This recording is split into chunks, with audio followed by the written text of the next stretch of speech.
दिल्ली के चुनाव में नतीजों की तस्वीर 8 फरवरी को साफ होगी। अरविंद केजरीवाल फिर से जीतेंगे या फिर बीजेपी जीतेगी, लेकिन यह साफ है कि दिल्ली में जो होगा वो इतिहास ही होगा।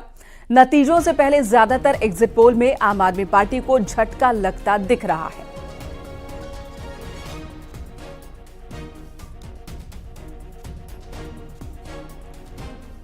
तो तमाम एग्जिट पोल में बीजेपी को बढ़त और आम आदमी पार्टी को नुकसान होता दिख रहा है। बीजेपी को 35 से 40 सीट मिलने का अनुमान लगाया जा रहा है। ये सभी एग्जिट पोल का एवरेज मैं आपको बता रही हूं। कई एग्जिट पोल ने 61% तक सीट बीजेपी को मिलने का अनुमान जताया है। वहीं आम आदमी पार्टी को नुकसान और कांग्रेस का प्रदर्शन फिर से निराशाजनक, यानी कि मायूसी भरा हुआ। ज्यादातर एग्जिट पोल ने कांग्रेस को एक भी सीट नहीं दी है।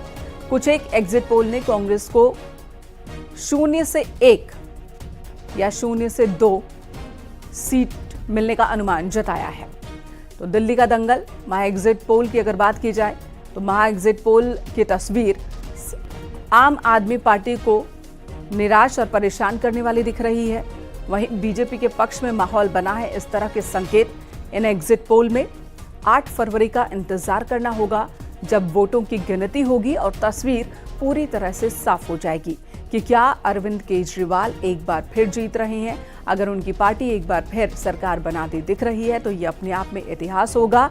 लगातार 3 टेन्योर 5-5 साल का पूरा कार्यकाल और उसके बाद फिर अगर सत्ता में आते हैं तो ये दिल्ली के इतिहास में दर्ज हो जाएगा। वहीं अगर सत्ता परिवर्तन होता है तो वो भी ऐतिहासिक ही होगा, क्योंकि बीजेपी लंबे वक्त के बाद सत्ता में वापसी करेगी दिल्ली में। 15 साल आम आदमी पार्टी के, उससे पहले 15 साल कांग्रेस के, जब बीजेपी सत्ता से दूर रही। तो इस तरह से ऐतिहासिक होने वाला है यह नतीजा। इस बार का 8 फरवरी का इंतजार चल रहा है। आगरा में समाजवादी पार्टी के सांसद जितेंद्र कुमार दोहरे के सुरक्षा कर्मचारियों पर आरोप लगा है कि उन्होंने टोल प्लाजा पर गुंडागर्दी की है। टोल प्लाजा के कर्मचारियों ने आरोप लगाया कि उन दोनों सुरक्षा कर्मियों ने जबरदस्ती टोल प्लाजा का बैरियर उठाया और सांसद के बेटे की बारात में शामिल एक बस समेत 29 गाड़ियों को निकलवाया। टोल प्लाजा के मैनेजर ने आरोप लगाया कि विरोध करने पर उन्होंने जान से मारने की धमकी दी है। समाजवादी पार्टी के सांसद जितेंद्र कुमार दोहरे के 2 सुरक्षा कर्मियों पर ये आरोप लगे हैं। और इन तस्वीरों में भी आप देख रहे हैं कि टोल प्लाजा का बैरियर पकड़ा एक शख्स दिखाई दे रहा है, जो सभी गाड़ियों को टोल से गुजरने का इशारा कर रहा है। आरोप है कि बारात में शामिल होने के लिए 1-2 नहीं बल्कि 29 गाड़ियों को इसी तरह से बिना टोल टैक्स जमा करवाए निकलवाया गया, जिसमें 4 पहिया वाहन, बस सभी कुछ शामिल थे।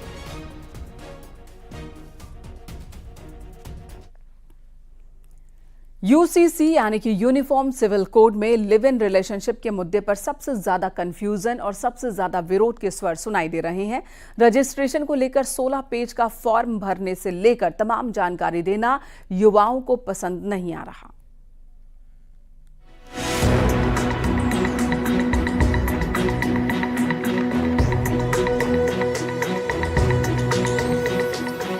उत्तराखंड में 27 जनवरी से लागू किए गए यूनिफॉर्म सिविल कोड के तहत लिव इन रिलेशनशिप सबसे ज्यादा चर्चा में है। सियासी पार्टियां इसे अपनी अपनी सहूलियत के हिसाब से मुद्दा बना रही है, तो युवाओं में भी इसको लेकर मिली जुली राय सामने आ रही है। कुछ का कहना है कि सरकार को युवाओं की प्राइवेसी में ताक झांक नहीं करनी चाहिए, तो कुछ युवाओं का कहना है कि इससे समाज को सही दिशा में ले जाने में मदद मिलेगी। वो उनका पर्सनल मैटर है, कुछ भी करे अपना अपना पर्सनल मैटर। मतलब अब मैच्योर हो गए लोग तो अपना पर्सनल मैटर अच्छा बुरा समझ सकते हैं। सरकार को इस चीज में ज्यादा दखल अंदाजी करनी नहीं चाहिए मेरे हिसाब से। अगर कोई मतलब अपने रिलेशनशिप में है उसके लिए बहुत गलत है, क्योंकि उनकी प्राइवेसी में ये बात जा रही है। और मैं इसकी मतलब बिल्कुल नेगेटिव पॉइंट ऑफ व्यू है मेरा, क्योंकि हमारी जो गवर्नमेंट है वो मतलब बिल्कुल जैसे कि कंस्ट्रक्शन हो गया, घर हो गए, लोगों की गरीबी होगी, इनमें ध्यान ना देते हुए बस इस चीज़ में वो ध्यान दे रहे हैं कि गर्ल्स बॉयज बस उल्टे सीधे चीज़ों में ही ध्यान दिया जा रहा है। काफी हद तक इसमें सामाजिक समस्याएं जिस प्रकार है, सामाजिक जीवन को जिस प्रकार एक सही दिशा में ले जाने का काम किया गया है, काफी सराहनीय काम है। आप इसमें एक अगर पॉइंट देखेंगे कि कहीं ना कहीं इसमें कहा गया है कि यदि किसी कपल को रिलेशनशिप में रहना है या लिविंग में रहना है तो उसे कहीं ना कहीं रजिस्ट्रेशन कराना होगा, और तलाक संबंधी भी इसमें बातें हैं, तो वो कहीं ना कहीं एक सही समाज की दिशा की ओर एक कदम है। यूसीसी में लिव इन को लेकर धर्म गुरुओं से जाति संप्रदाय का सर्टिफिकेट देने जैसी कई भ्रामक बातों पर यूसीसी ड्राफ्टिंग और रूलिंग कमेटी के सदस्य रहे मनु गौड़ का कहना है कि ये सब राजनीतिक बयानबाजी है, केवल कुछ विशेष समुदायों के लिए ये ऑप्शन के तौर पर रखा गया है। ऐसा लिव इन में कुछ नहीं है कि कोई दो व्यक्ति अगर लिव इन का पंजीकरण कराना चाहते हैं तो उन्हें कोई धर्म गुरुओं से अपना सर्टिफिकेट देना होगा।